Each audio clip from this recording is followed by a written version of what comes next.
Joseph Patterson, the jury have found you guilty of murder in the first degree.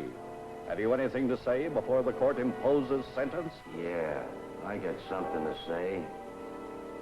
I just want to tell my friend Mr. Stoll that he's got something coming to him, and he's gonna get it. The court will remind the prisoner the district attorney has but fulfilled the obligations of his office.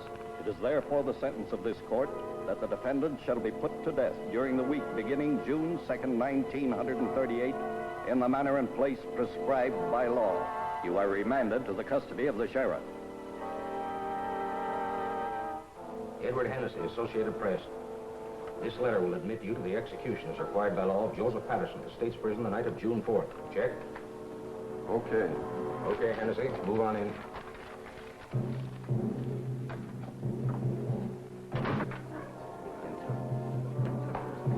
Better save some of that till you come out. Well, boys, it looks like Patterson's going to get it all right. Yep, he gets it this time. DA sure killed the reprieve. Went to the governor himself. He's a tough hombre, all right, all right. Who? Patterson? No, Stoll, the district attorney. You said it. All right, boys. This way, please.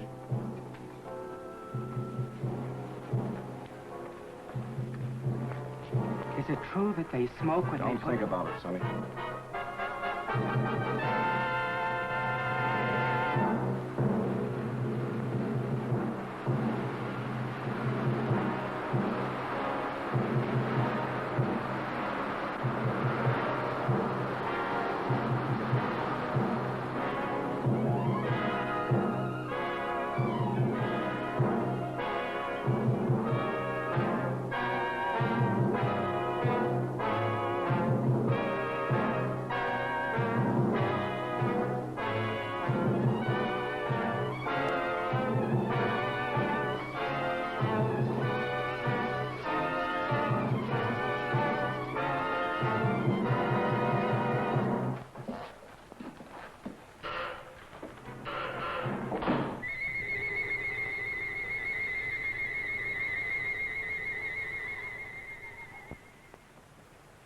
Well, that's that.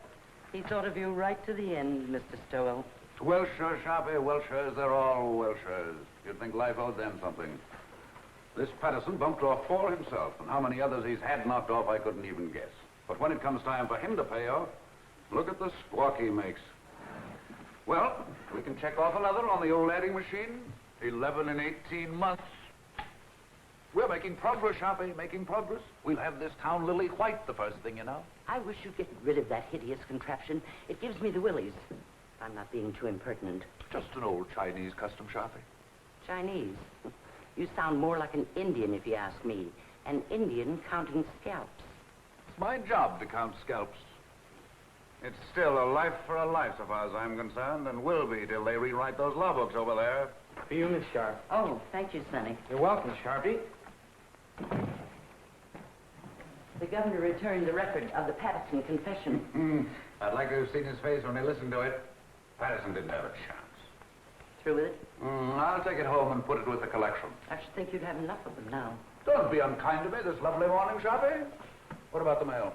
Oh, nothing much. Another clipping from the Tattlers column. Another one? Not a boost this time. Or maybe it is. I never can tell about those things. Read it to me. Not at all, you gossips. Not at all. The wife's boyfriend has the DA's okay. Are you suspicious, Sharpie? No. Oh, Phil's a nice youngster. And you wouldn't have me keep a lady chained up in a vault at home? Or would you? No, except that I've heard that husbands should go home once in a while. And I've also heard there's more to life than crime. You certainly keep your ear to the ground. And I've also heard that tonight, if I'm not being too impertinent... Yes? Kirk and Murphy are here. Send him in. It's Kirk and Murphy. They've been working on that telephone thread. Yesterday's... We traced that call, Chief. Hello, Sharpie. Came from a drugstore over on Christopher Street, but there are no guesses. A lot of Patterson's boys hang out in the joint, but you can't pin it on any of them. It's a pay station. Everybody on the street uses it. Yeah, going all the time. Better forget it, Kirk. Probably cold now anyway. I don't know. Patterson's boys are pretty much head up. I wouldn't worry. I figure they wanted to give me the business yesterday before I got to the governor. But it's too late now. They all want to get you, Murphy, when you first send them up. But prison cools them off. There'd be no prosecutors if it didn't. Burning doesn't cool off the relatives any, Mr. Stoll. I'd keep an eye out if I were you. Patterson's got no relatives. Only a kid cousin, and he's in Mexico. Thanks, boys. Thanks. Right, we'll forget it. Keep moving, Sharpie. Oh, Chief, you sitting in on that quiz tonight? You bet. I wouldn't miss that. Okay. Are you serious? If I'm you're not being too impertinent. Oh, serious about what? You're going to that quiz tonight. Of course I'm going. Yes? Oh, put her on. It's Mrs. Stoll. Hello, darling. Yes, this is a surprise. We were just talking about you, Sharpie and I. Of course it was nice. Today? Yes, this is the 5th. Yes, Lucy? I should say I do know. Of course, darling, it's your birthday. You thought I'd forgotten. I should say not. Certainly, darling, I'll be home early. We'll put on our good clothes and make a night of it. Dinner in the theater. That's right, Lucy. And darling, there's a package on the way, but don't open it till I get there. Absolutely. I'll be home early. Absolutely. Thanks, Sharpie, thanks. I don't know what I'd have done. Just my ear to the ground again. I tried to tell you. That gift on the way idea was an inspiration. I'd never have been forgiven. I told Treganis to send a tray down for selection. A pair of diamond clips would be nice. Small ones. I'd forgotten completely. I'm a fine husband, I am. I'll order the flowers. Orchids, don't you think? Yes, that'll be fine. I'll telephone Mr. Kirk not to expect you at the quiz tonight. Yes, I suppose I'll have to miss that. Unless you plan to be in 2 places at once. Too bad, though. I should be in on that. Are you going home or not? Yes, oh yes, I'm going home. Don't worry, Sharpie. I'm glad of that. I don't know of anybody just now who could take your place. 10, 15, 24 left to go, Sharpie.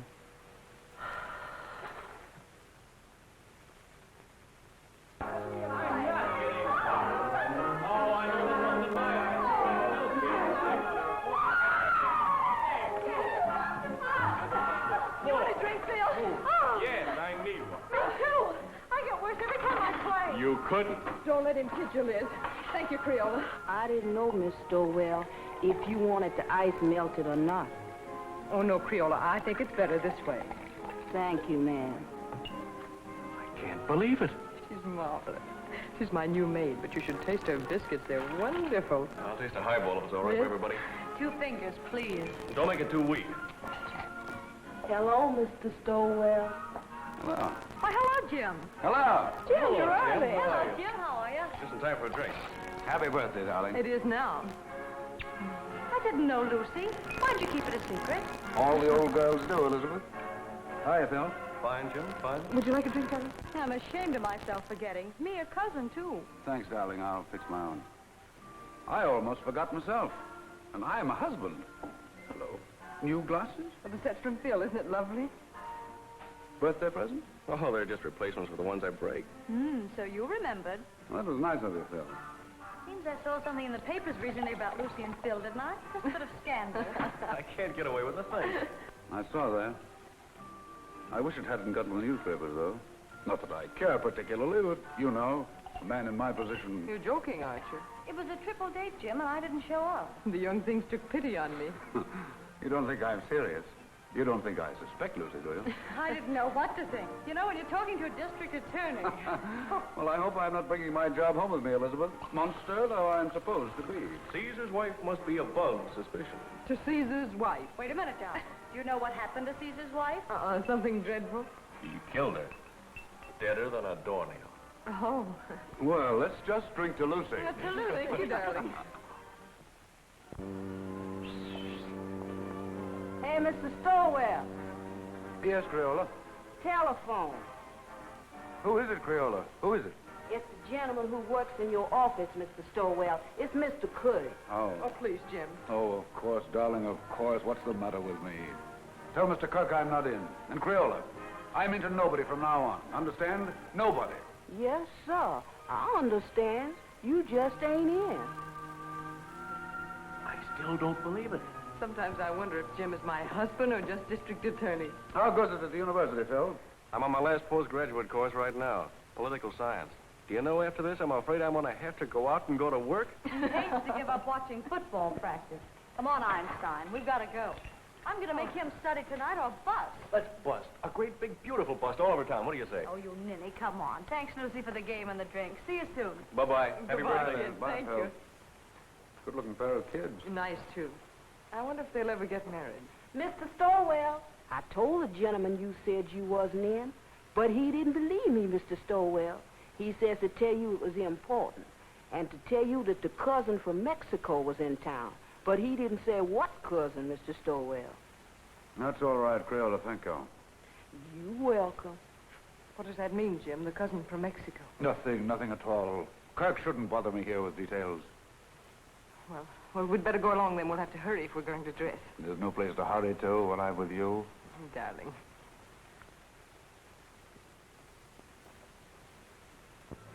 These clips are so lovely, Jim. You know, I really hoped for them. Smart girl. I bet you hoped me into them. Well, don't people say that if you hope hard enough for anything, it comes true? Only foolish people, darling. Hope's a cheat, but not a very kind one. Must you be cynical tonight? Oh, don't listen to me. Hope is fine, darling. But having is so much better. Nice, husband. Oh, now you make me feel uncomfortable. I've got a confession to make. The clips weren't really my idea. No, Sharpie thought of it. In fact, Sharpie thought of your birthday. Oh, Jim. Oh, it's the awful truth. I forgot. Well, I wouldn't let it bother me.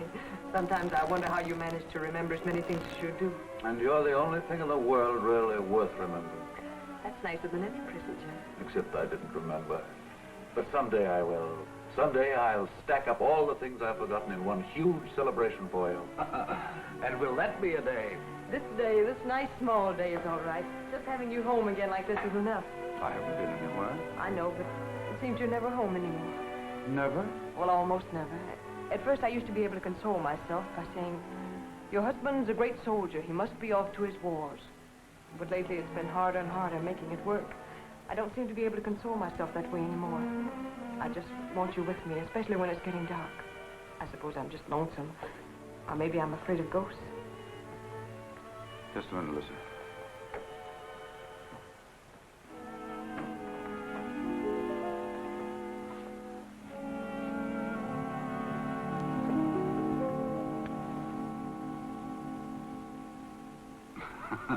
Just in case of ghosts. Jim, must you carry a gun even on our night out? It's nothing, darling. What the well-dressed man must wear. That doesn't sound like you, Jim. I know you're just trying to put my mind at ease, but you didn't used to joke about things like this.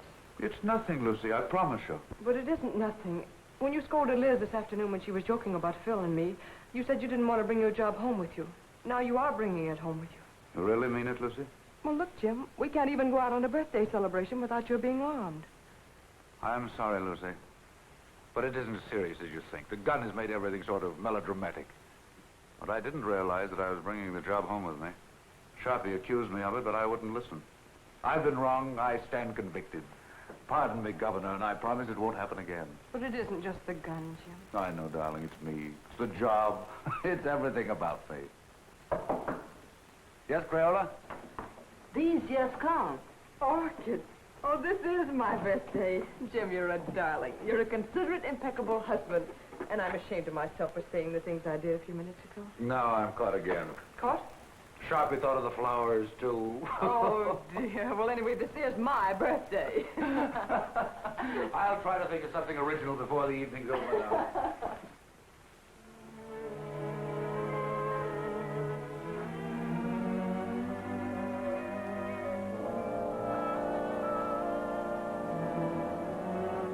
Nice evening, ma'am. Perfect, Jenks, perfect. Been some time, Jenks, since we've made an evening of it. But Mrs. Stowell with us it is, sir. Why, Jenks, you mean? Oh, no, ma'am, I didn't mean it.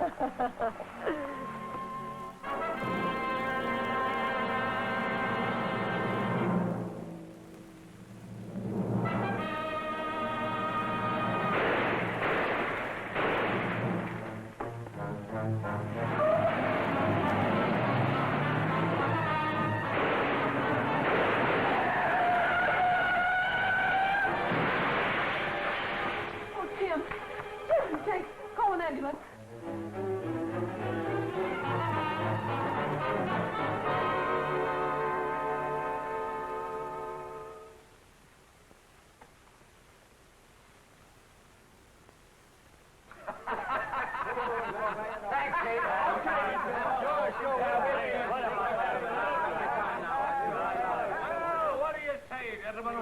giving a dead man a break.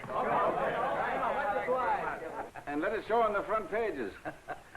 You're marvelous, Jim. You couldn't have done it better if you'd planned it. It's a great break. And all for a nick in the elbow. That's luck, man, and you deserve it. I'd like to have quizzed that kid before he died. Cigarette? I never use them. No, Jim, it's better the way it happened. It's a closed book. We've had enough Patterson. I'd like to have had those newspaper boys in here last night when they were operating. You looked good and sick. The doc wouldn't stand for it. Oh, we'd have had a great break in the morning papers. Well, the afternoon papers are not to be sneezed at in this town. No, sir. If this were election year, we could snap you right into City Hall. Easy, just like that. Thanks, Dan. Thanks, nothing. I'm doing you no favors I'm not doing myself. Well, you've got this town by the ear, served by its long, hairy ear. You're a hero, that's what you are. Well, goodbye, Jim. I'll be in later with the papers. All right. See you later.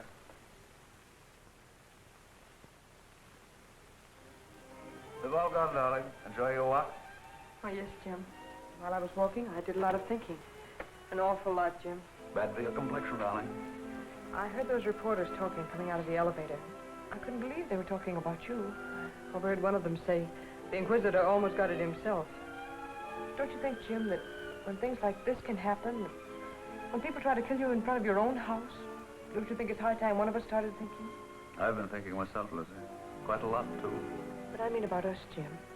We've got to do something. Hardly ever seen you as bad enough, but when... I know. I've become a regular headhunter, Sharpie says. Does Sharpie say that? All the time. Says I've become a maniac. Says everybody's a suspect with me. Everybody's a potential criminal. Says all I live for is convictions and executions. I never had the nerve to tell you. You didn't have to tell me. I knew it. You what you were thinking, too. Did you really? Really and truly. Yes? Who is it? Oh. It's Mr. Kirk. Do you want to talk? Yes, Auntie. Yes, Kirk? Fine, fine. No, I'll tell you what to do. You handle the office yourself. That's right. No, it isn't that. I'm fine. Perfect. No, Mrs. Stoll and I are going away on a trip. 3 or 4 weeks. We haven't worked it out yet. Maybe Canada, maybe California, maybe Europe. I've never had a vacation, and there's no telling where we'll end up. Thanks, Kirk. Thanks. Goodbye. Do you really mean it? Absolutely. We both need a vacation, Lucy. We both need to renew our old acquaintanceship. Oh, Jim. Yeah? You know, that trip we've been saving up for our old age? Or the one we were going to take for a honeymoon and dinner? Or any of those trips we should have taken and never did. All right, darling? I can't believe it, Jim. I really can't. Will you start believing right now? Land of the Midnight Sun, Arabia, Blue Mediterranean, in old Quebec, Australia, the Riviera. Where would you like to go, Liz? Cairo looks pretty good to me. Why not 2 weeks of salmon fishing in Alaska? I think I'd like to go to Switzerland. Very aloof, Switzerland. It's so clean and quiet. Egypt's where I want to go. It's dark and mysterious. Oh, no. Egypt's got no sense of humor. I don't want anything dark. I want sunshine and snow and everything white and blue and glistening. Listen to me, will you? I'll be happy if we ever get anywhere. I still have to pinch myself to make sure I'm awake, and I'm very careful not to pinch too hard. I really can't believe it. I really can't believe it. A bracelet to match the lady's birthday clips. Your clips, Sharpie. How they've been gnawing at my conscience. I had to think of something myself, or I wouldn't have enjoyed a moment of the trip. So you're really going? I have to, Sharpie. I have to. I haven't been myself lately. I've been somebody else. You're not telling me anything. I've got so lately, I'm suspicious of everybody. Why, I'm suspicious of you, Sharpie. I'm even suspicious of myself. I third degree myself. I put myself on the stand. I find myself turning around quickly to see if I'm the man I think I am. What did you say to that, Sharpie? I'd say you weren't going away a moment too soon. Right, Sharpie. You're always right. So I'm going. The moment I go out of this office, I'm gone, you understand? And you don't know where to find me. Yes, Mr. Kirk. No, Mr. Kirk, he's not in the office. I see. A murder. But I'm not... I imagine it must be sensational. Of course. I know. Yes, Mr. Kirk, if you should come in, I'll have him call you immediately. Goodbye. And don't call me Sharpie. The sins you have on your soul, Sharpie. I'd run if I were you. I'm running. Thanks, Sharpie. Goodbye. Thanks. I didn't think you had that much sense. If If I'm you're not being too impertinent.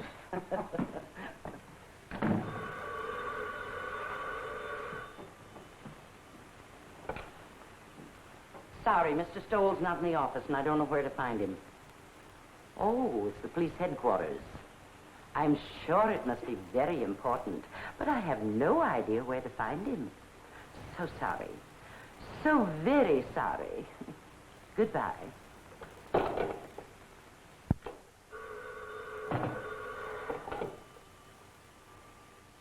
Sorry, he's not here, Captain. Oh, the McAllen murder. That is important. But I don't know where to reach him. You see, Mr. Stoll's gone away on a vacation. I'm so sorry. So very sorry. Goodbye.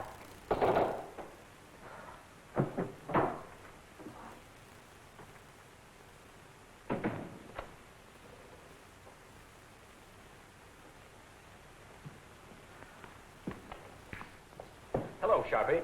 Where's the chief? I haven't the faintest idea. Well, I've got to get a hold of him. Dr. Shaw McAllen just shot his wife. Oh, indeed. Scoop Kirk. Well, it's the biggest thing that's broken around here in years. You know him, Sharpie, the Pittsburgh McAllens. Millionaires. He teaches up at the university. I'm sorry, Mr. Kirk, but Mr. Stowell is away on a vacation. Well, he can't have gone very far. He was here half hour ago. I know, but he was moving mighty fast. Yes, Lieutenant, what can I do for you? I wondered if you had located Mr. Stowell yet. He's gone. Sharpie says he's gone on a vacation. Oh, that's too bad. They're bringing McAllen over here. I figured Jim would want to question him. He won't open his mouth. Well, I'll question him. What did you pick up, Fred? Oh, the same old story. He was crazy about her and found her with another man. You know, I remember something about her. Didn't his family kick him out when he married her? Without a cent.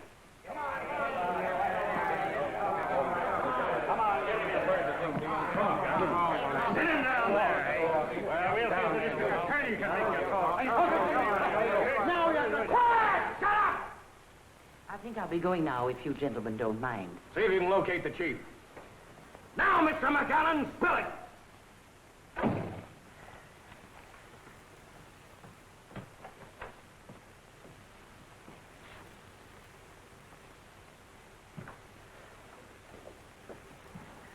Lock up when they're all through, Pinky.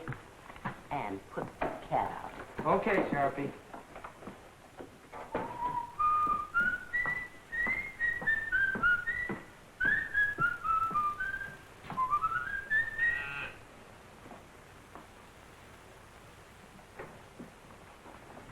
I'll only be a moment, Joe. I left something in my office. And you remember nothing, Dr. McAllen. But you shot well enough to kill. A precise, deadly shot, Dr. McAllen. Are you sure you don't remember that? Your silence has no point, Dr. McAllen. When you shot to kill, when your gun spoke, you spoke. It's too late now for silence, Dr. McAllen. You're an educated man. You know men have been shooting faithless wives since time began. No, Mr. Kirk. Just a moment, if you please. Gentlemen, if you'll be kind enough, I'd like to be alone with Dr. McAllen for a moment. I can imagine the strain he's been under. Would you be kind enough to leave us alone for a moment? Okay, Chief. Thank you.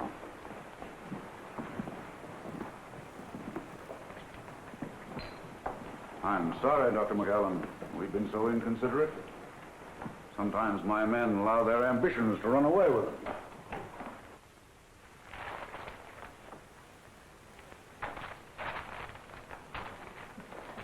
You better sit down, honey, and rest your feet. I caught myself doing that once unaware, and I was wore out for a whole week. Now, that's bad. You may not never get over it. It'll do you good to get the whole thing off your chest. There's no use of talking, Mr. Stoll. There's no use of anything now. Would you like a cigarette?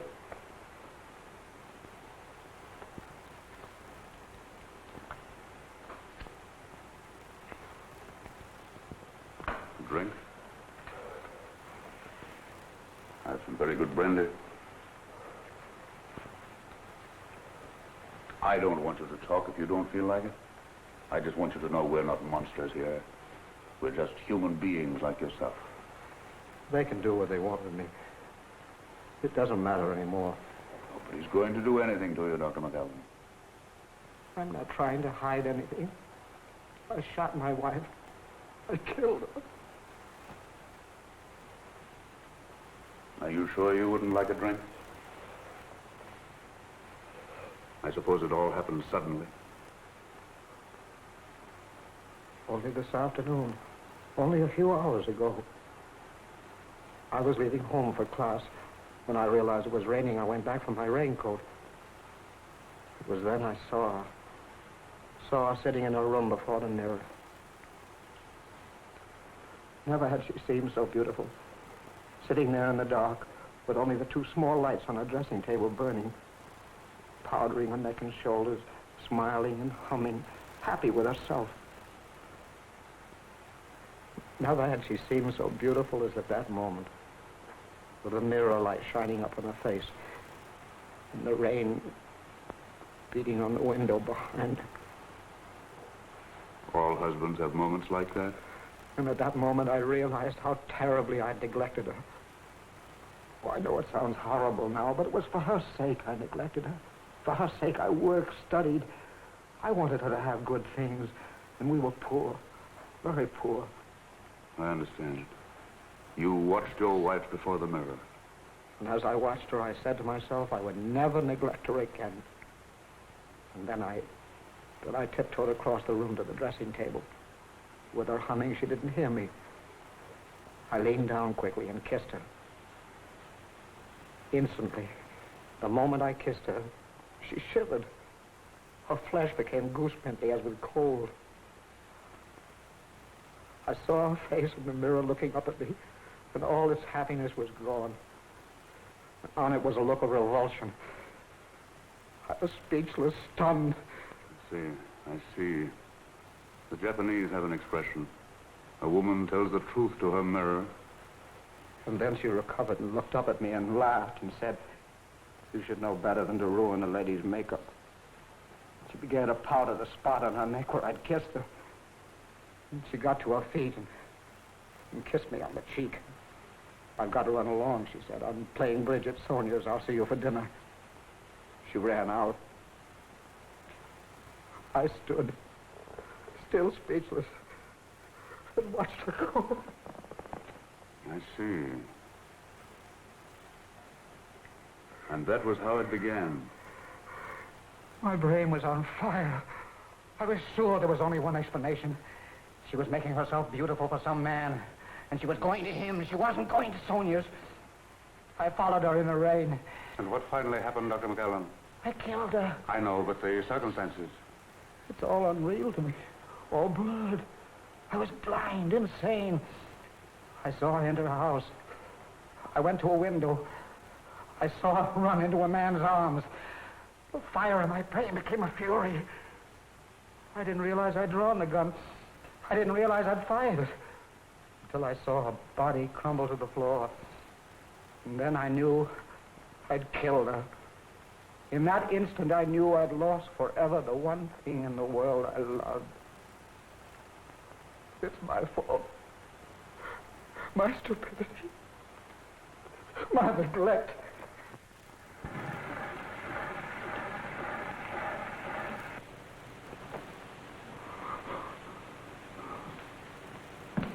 Kirk, better get him out of here.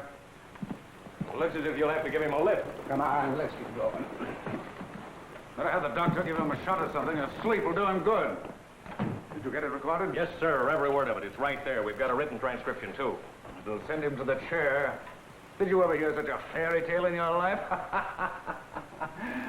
The kiss before the mirror. I don't know, Chief. You know, that's the way things like that sometimes start. Oh, you should be smarter, Kirk. His emotional upset fooled you. Well, that was genuine enough.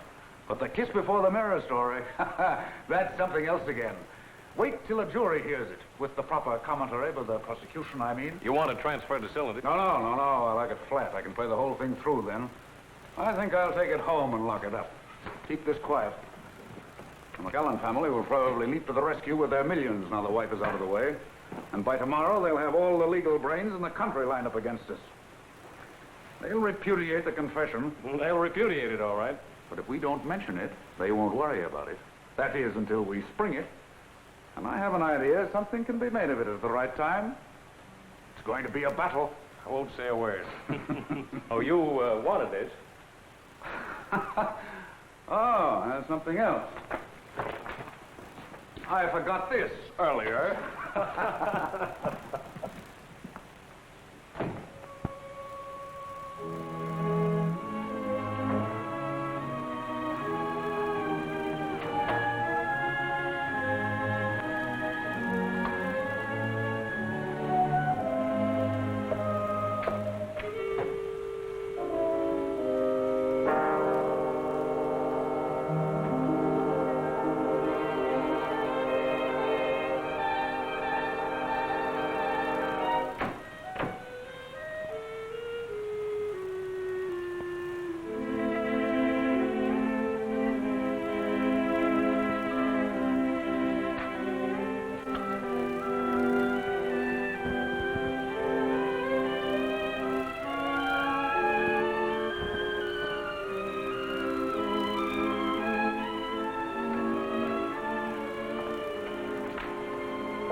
Did you get my message, darling? Yes, I got it, Jim. I'm sorry, terribly sorry, but I couldn't pass it up, Lucy. Yes, I imagine it'll be a sensational case. Another conviction. Oh, it isn't that. I'd be shirking my job if I went away now, believe me. That's funny. The kiss before the mirror. What's funny? Nothing. Nothing for your pretty ears. I was just reminded of a little story I heard today.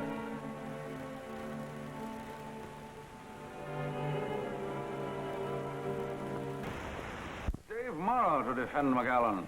Famous criminal lawyer engages family rallies to professor's aid. So they've hired Dave Morrow. From McAllen, millions begin to talk. Believe me, they'll have to talk pretty loud. Boys down the street this noon are saying he'll buy his way out. I'd like to see someone try it.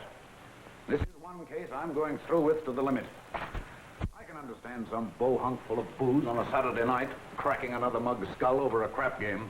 But these polite, sensitive murderers, these sophisticates like McAllen deserve no quarter. And they'll get none from me. Imagine a responsible, intelligent, educated man killing another man. Oh, I've known a lot of men I'd like killed. Oh, I'm serious, Dan.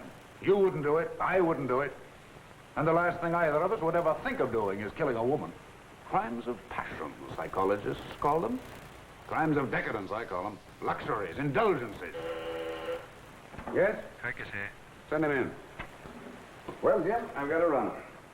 One thing is certain anyhow. This time you've got the people back of you. Up to now, you've been picking on the rank and file, those mugs and bohunks you mentioned, the masses.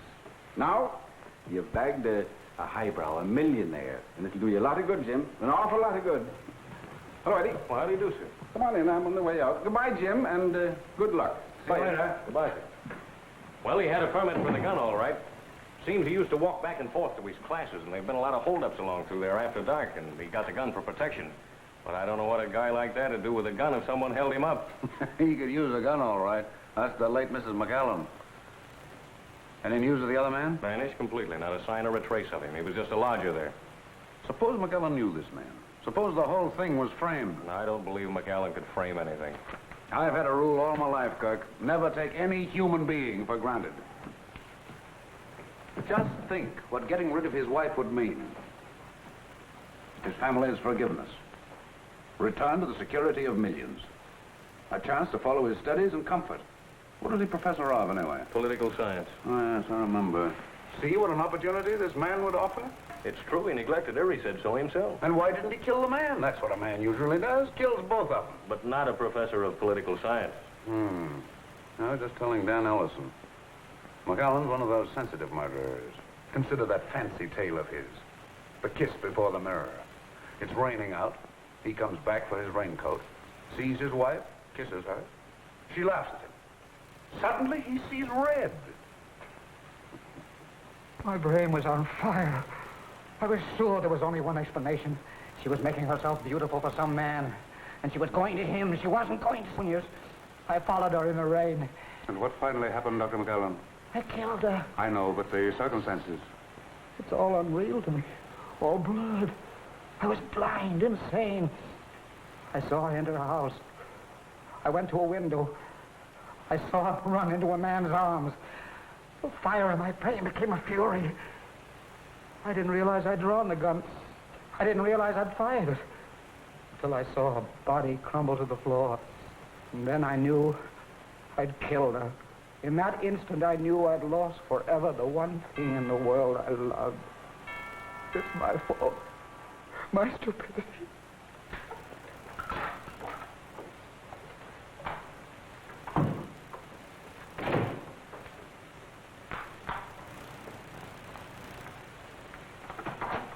Oh, hello, Phil. Hello, Lucy. Say, what's the matter with you? You look as if you'd seen a ghost. A ghost? Well, maybe not a ghost, but a boogeyman anyway. Oh, no, I've just been sort of moping around. No fooling now. What's the matter? Nothing, just these early summer evenings, I suppose. I'm afraid I'm a little weepy every now and then, Phil. I'm also afraid I enjoy it. In the first place, you shouldn't sit in the dark. And don't give me that sad business about these early summer evenings. Your trip's been called off. That's it, isn't it? That's it. Sit down, Phil. I know. It's a tough break all the way around. You know, Lucy, Dr. McAllen was my prof in political science at the university. He was a great little man. I imagine he was. He was like a child, so lovable and simple. Everybody at the university knew about his wife except him. I wonder how he came to find it out. Let's go out on the terrace. It's so close in here.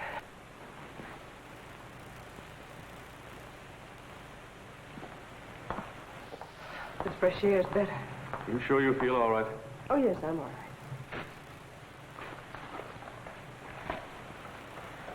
It was Dr. McAllen I came over to talk about, but perhaps I better let it go. You seem to have enough bother. Oh, go ahead, Phil. I'm fine now.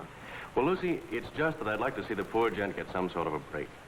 I guess there's no doubt he shot her, but, well, I thought if Jim knew what a terrible woman she was and what a sweet little man he is, it might help. He might be lenient anyway. And I thought if you could... If I could speak to Jim? Yes, Lucy, if you could, because I could never do it.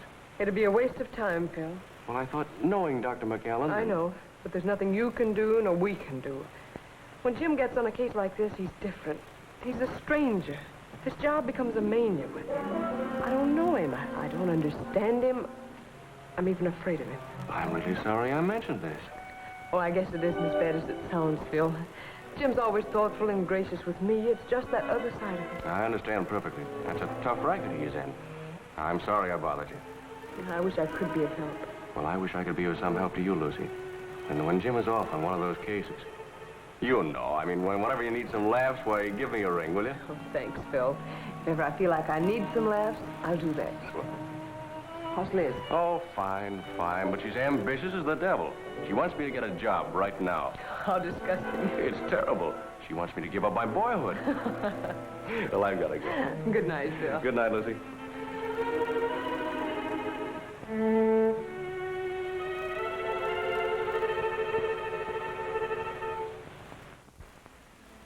Oh, I didn't know you were here, Jim. How long have you been home? Just a few minutes. Out for a walk. No, Phil dropped over. We've been out on the terrace talking. Phil likes the dark, too. Writing poetry, I suppose. Oh, no. Phil's one of our young realists. He lives a sort of poetry, though. Limericks, I imagine. No, popular songs. Gay ones, bright ones. How's Elizabeth? Oh, she's fine. Phil says she's ambitious as the devil. She wants him to give up his boyhood. He couldn't mean his childhood, could he? What's the matter with you, Jim? No. Why? Talking like that. You like Phil, don't you? You always have. Of course I like Phil. It's just my evil nature, darling. I was so disappointed not to find you here. I'm afraid I'm old-fashioned. I want my woman in the house when I come home. What's got into you, Jim? I was here. Yes, I know. I guess it was just when I found you here with Phil, I was... You don't mean jealous, do you? No, not jealous. Envious. I envied him. I envy anybody who has a single moment of your time. I envy them your eyes, your voice, your presence. I even envy them your shadow. Do you know the other morning when you told me of some wild dream you had that night? How you'd gone to a masquerade and I wasn't there? Do you know, I was furious. Furious because I wasn't there in your dream. Furious with all the people who were. I didn't say anything about it, but it wasn't until I got to the office that I was myself again. Sharp is right, Jim. You are going crazy. With worship of your darling.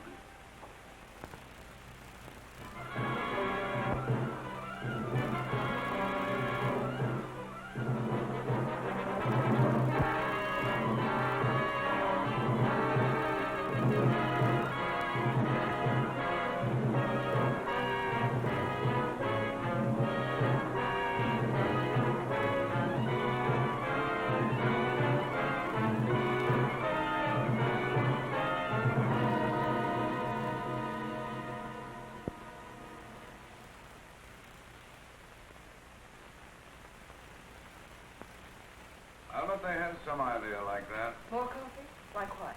No, darling. Bribery. Using the family millions on me. I'm sure they know you better than that. Well, they're spending plenty as it is. You want another waffle, Mr. Stowell? No, thanks. You, Miss Stowell? If I ate another waffle Creole, I'd turn into one. You eat them. Oh, I can't. I'll die. A waffle or two won't make any difference. Oh, I ain't dying for my figure. I'm dying for my mind. The doctor said if I didn't eat no more starch, it would take the fat off my head and I'd improve my mind. That's the telephone. Yes, I'll take it. Well, she certainly can cook. That's more than most of them can do. Hello. Yes, sir. Oh, I'm fine. Oh, that ain't no trouble at all. She's right here. It's Mr. Phil for you, ma'am. He called for you last night, but you wasn't in. Yes, Phil? Oh, what you idiot. You didn't bother me at all. Yes? Oh, yes. Well, drop over later. I'll see you then. Bye-bye. Oh, excuse me, ma'am. Liz and Phil had another quarrel. I've seen it coming for quite some time. Lucy, I wonder if you'd do something for me. Oh, it's nothing, but it might be exaggerated into something.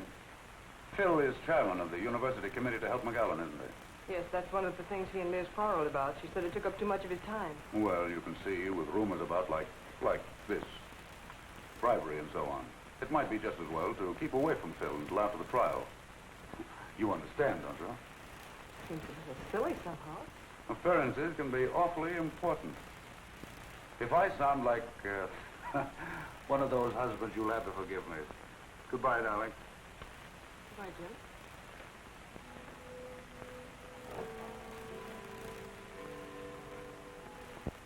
No, Dave, the job was premeditated, and I'm pretty sure I can prove it in court. Aren't you going just a little bit out of your way, Jim? I'm not just talking as his attorney when I say that he was not in his right mind. I know, you're just talking as an old friend. Now, I've defended many a criminal, and if McAllen's one, I'm giving up the profession. Believe me, if ever a man was insane, he was. So, it's insanity again, Dave. I suppose you've got your battery of psychologists and experts all lined up. And when they get through, you'll have McAllen fixed up so mad, you'll be asking us to believe that it was his wife who shot him. Cigarette? No.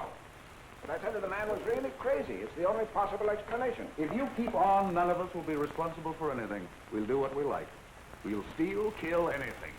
And if the police catch up with us, we'll just go out and hire someone as smart as you to prove us crazy. That is, if we have the money. Now, look here, Jim. I'll give up my fee in this case if you'll play ball. Change the indictment to manslaughter with a recommendation for clemency, and we'll close the case. No, Dave, can't do it. Not and run this job as I see it. A man who murders, regardless of the circumstances, is already a criminal at heart. Oh, forget the job this time. McAllen's a human being, and the most helpless human being I've ever come across. You ought to go over there and take a look at him. I get it now, Dave. You're just giving me the human interest No, business. no, Jim. This is no trick. I tell you, McAllen is just a man like the rest of us. A man who is madly in love with his wife and blind with jealousy. Why, what's happened to him might have happened to any of us. Might have happened to me or to you. Stop your kidding, Dave. See you in court. He looks as if you'd pinned his ears back. Don't let looks fool you, Kirk. Mara's a tough and wily gentleman. We've got a fight on our hands. Copy? Will you send 24 long stemmed roses to Mrs. Stoll right away? White ones. Any cards? Any special sentiments? No, just for me. They're conscience flowers. Are you sure 24 will be enough? 24 will be plenty. Yes, Kirk? Mara's going to be tough. But I'll send his psychologists and experts screaming back to Vienna when I get through with them. Wait till I spring that confession. A kiss before the mirror.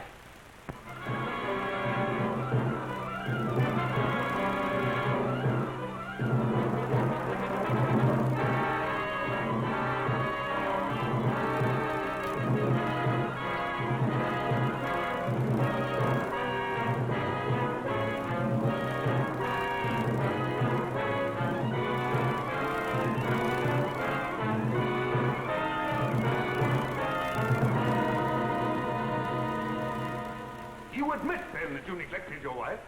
You saw little of her. You were too busy with your humanitarian studies, your plans for a better world. I must ask you again to answer yes or no. Yes. Thank you. Did your plan for a better world include, by any chance, better consideration for your wife? I object, Your Honor. The question is irrelevant and inappropriate. Objection sustained. The district attorney will please control his sarcasm. You are a professor of political science at the university. Is that right? Yes, Your students loved you, liked your courses. I think so. You spent a great deal of your time with them. Long hours after class and in the evening. Yes. And when your students were not with you, your work was with you. Night and day. Is that not right, Dr. McAllen? Yes. How long would you say, Dr. McAllen? How long was it before your wife's death that you took her out, say, to dinner, to a party, to the theater? I object, Your Honor. The question is irrelevant. Objection overruled. District attorney may continue. How long, Doctor? A month? 2 months? 3 months? About 3 months. This, then, is the woman you loved. This woman you did not think enough of to be a companion to in her ordinary life. This woman you left to weep her heart out in her own loneliness. This is the woman you say you loved with a passion, with a madness that drove you to kill? I object, Your Honor. I object. Order! Order! Ladies and gentlemen, be seated. Order! Evening paper, ma'am. McAllen collapses on the witness stand. Thank you, Creole. You're welcome. Cracks after 2 hours grilled by District Attorney Stone.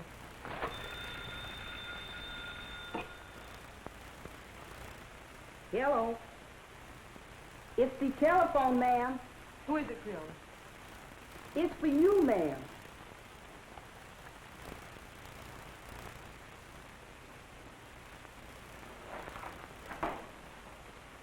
Yes? Oh, yes. Oh, yes, I'll be over as soon as I can.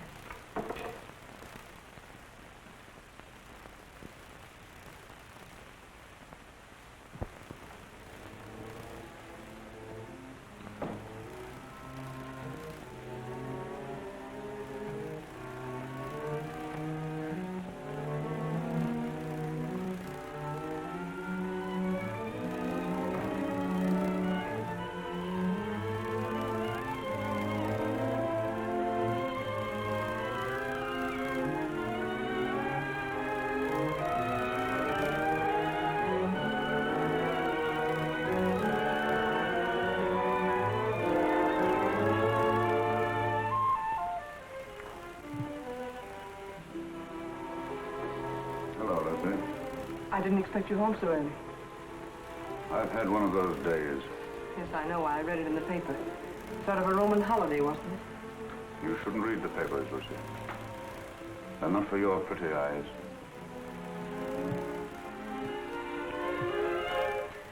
Jim. What's the matter, Lucy? Nothing, Jim. I have to go to Elizabeth's for a few minutes. I wish you didn't have to go out tonight, Lucy. I'm sorry, Jim, but I have to. I'll be back before dinner.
Shining up in her face.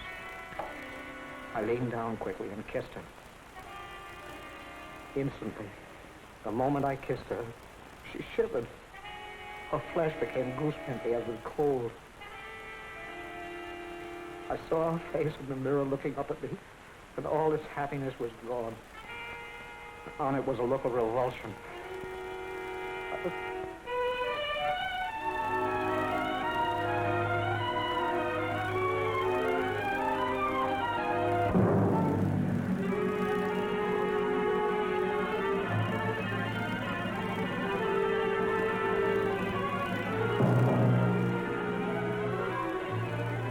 wait.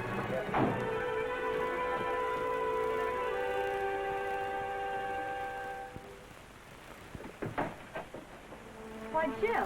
Hello, Elizabeth. Is Lucy here? No, Jim. Why? Something the matter? No, I just wanted to speak to her. I'm sorry to have bothered you, Liz. It's nothing. Well, come on in, Jim. I expect her. I'm waiting for her now. No, thank you, Elizabeth. I've got to go along. I just wanted to say something to her. See you later.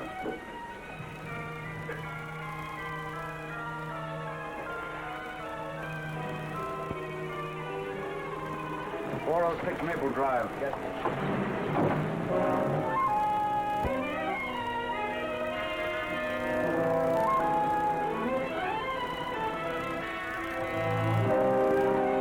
You want me to wait here for you, mister? No. You better not wait.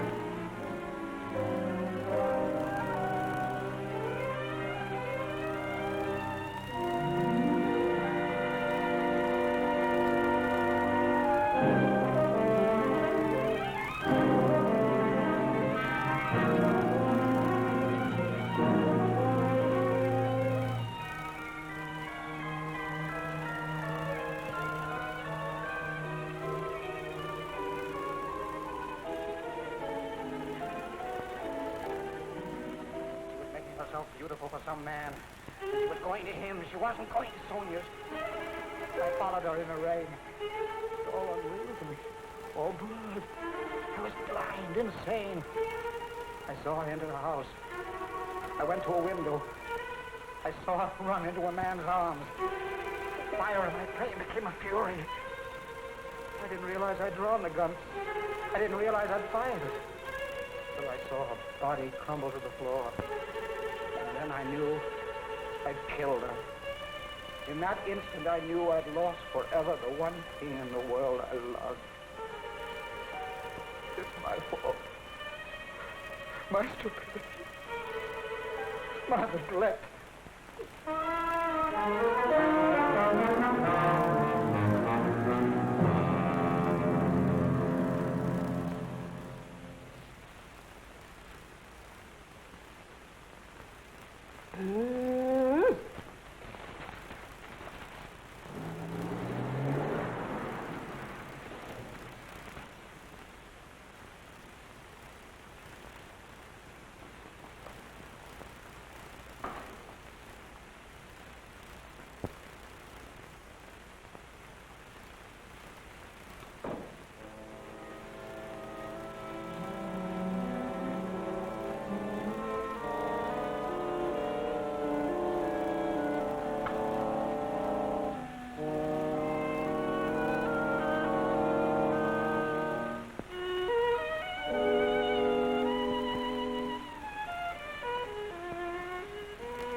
Jim.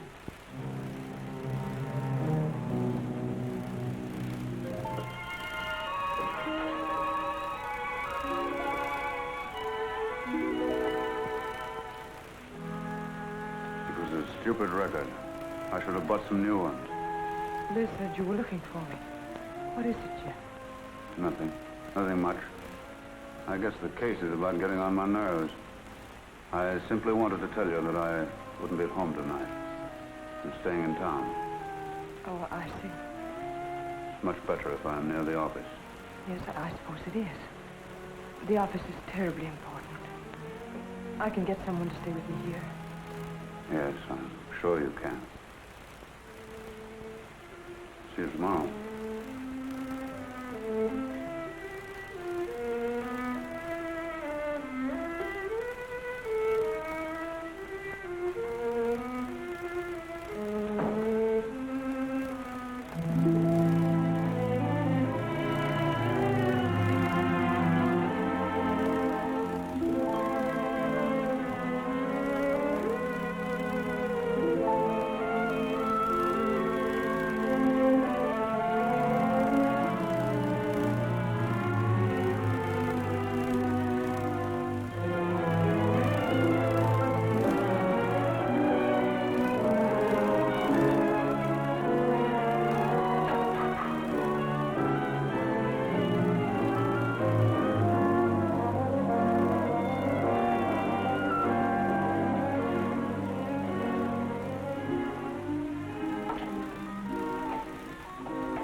sure that you feel?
Proceed.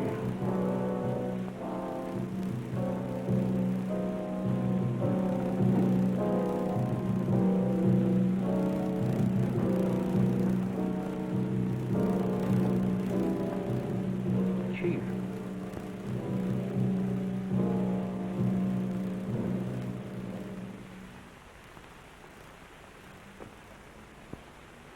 I would like the permission of the court to request a change of the present indictment.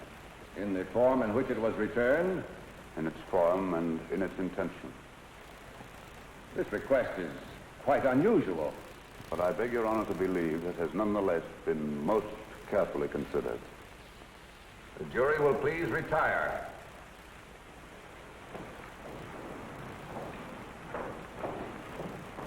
What's the matter with Stoll today? Can't figure it out, unless he's got a new act. He looks as if he's ill. I do hope nothing's happened to him. This is the only day I can come. Here's where he pulls something out of his sleeve. The state has come to the belief that the indictment of murder brought against the defendant in this case was not fairly and justly conceived. The attorney for the state has come to the belief that he acted without premeditation. If it please the court, the state recommends that this indictment of murder be amended to a charge of manslaughter.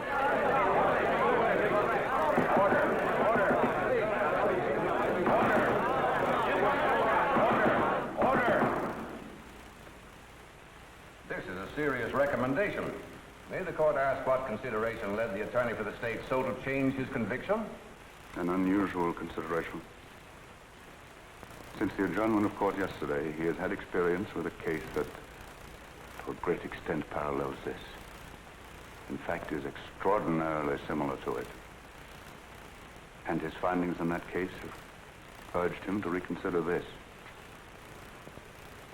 He realizes, especially in view of rumors that have been afoot, the grave charges he leaves himself open to in making this recommendation, but he implores the court to believe that there are unimaginable moments when a man, a poor, weak man, jealous, blind, frantic, may kill the one he loves more than anyone, more than anything on earth, may kill her by some strange, tragic perversity, and in killing her condemn himself to a life of sorrow and regret. And that, not death, is his punishment. And believe him, Your Honor, it can be a terrible one.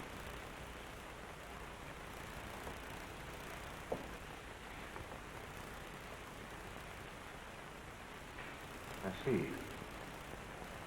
I see. Please have the jury return. The McAllen murder trial was startled into an uproar today by District Attorney Stoll. In a scene of unprecedented excitement, the McAllen trial came to an abrupt and dramatic close today. District Attorney Stoll asked the court that the first-degree murder charge be withdrawn. Well, it looks as if you're finally getting away on that trip, Mrs. Stoll. Something like that, James.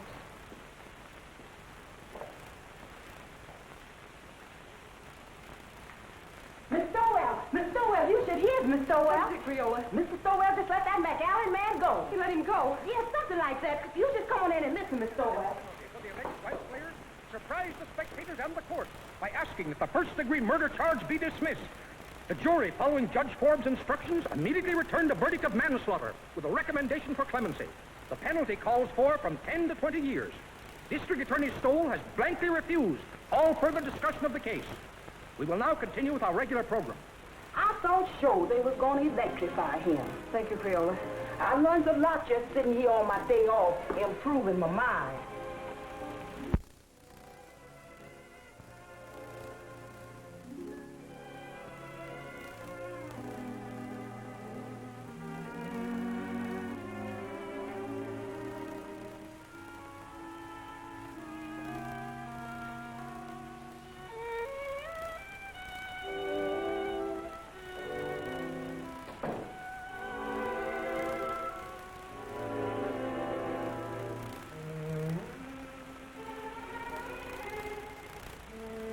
I saw drinks outside. I know it's too late for regrets, Lucy. I've been mad. Mad. There's no other word for it. No other explanation of my selfishness and stupidity. You've always been generous, Lucy. And before you go, I'm going to ask you one last great kindness. Won't you let me start all over again? Not here in this house. Not as your husband.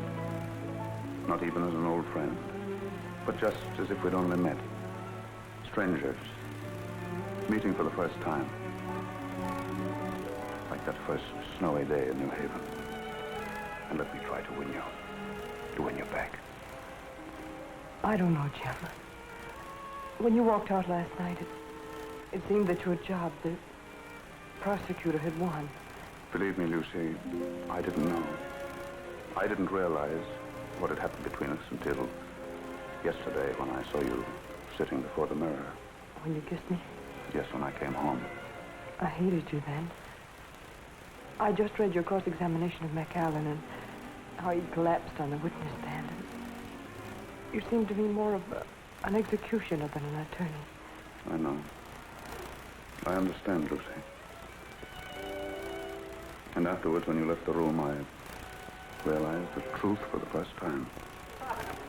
Hello, folks. I want you all to meet the young lady's husband. We were married before breakfast. Oh, Liz, I'm so happy. I don't know what I'm crying for. Come here, bride. Kiss Mr. Stoll. After all, it was his wife that did it. That's right, Jim. He was really going to run out. Don't I know? When I was over there last night, he had his bags all packed. My bag, you mean? All the happiness in the world, Elizabeth. Thanks, Jim.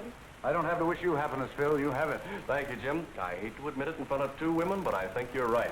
Thank you, sir. Oh, Jim, isn't there a bottle of wine on ice? Not now, Jim. Save it until we get back. Come on, Victim. We've got to run. On to Niagara Falls. To Niagara Falls? Phil insists. He wants to be different. We're going to drive up in the flivver, and I tie the tin can and ribbons out all by myself. And he's made one of those just married signs, too. Didn't I read somewhere about the bridge over the falls being done? Well, we can still send postcards.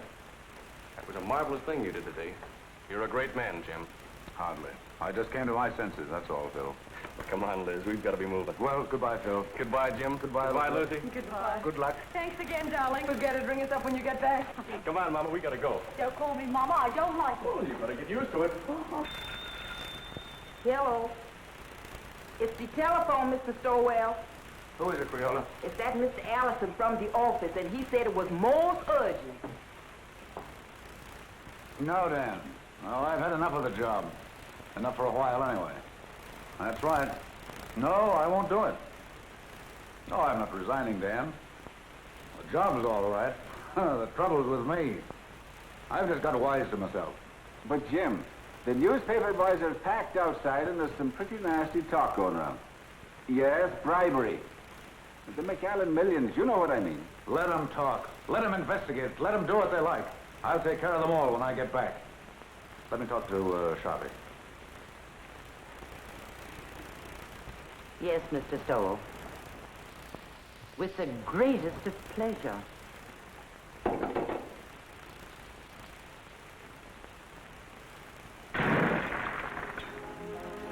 That's my little good deed for the day.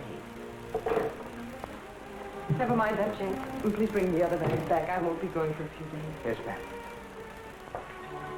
At first, I couldn't believe my ears.